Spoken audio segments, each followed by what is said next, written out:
So I recently installed these front parking sensors on my Camry, 4 of these, 2, 3 and 4.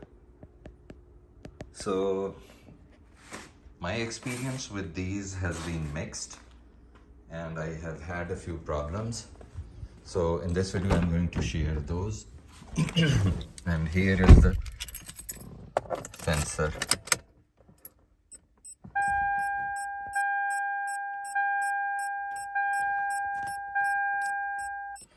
So right now, since it is parked almost right next to the garage wall, it is blinking.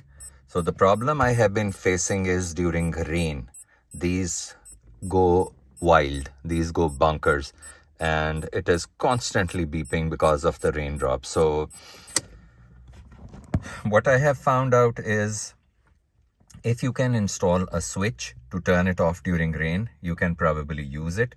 But for me, installing the switch was a little bit of hassle, so I did not. And instead, hack I used was, there is a speaker here with a hole in it, and I just inserted a small piece of toothpick in there so that the speaker couldn't vibrate and it could not cause those annoying beeps all the time.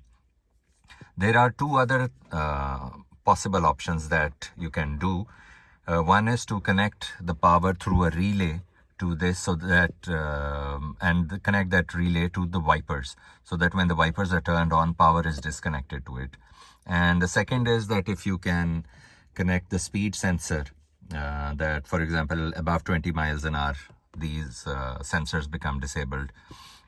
So you can do that also, but both these required some more electronics, which I was not interested in doing. So I just went ahead with this hack. So based off my experience during normal parking, it does help, but the annoyance during rain is a lot to overcome. So that's why I used this just hack to just silence the speaker.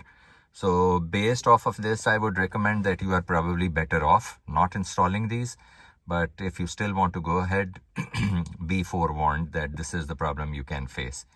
If you have any questions or comments, please let me know. I'll try to answer. Thanks for watching.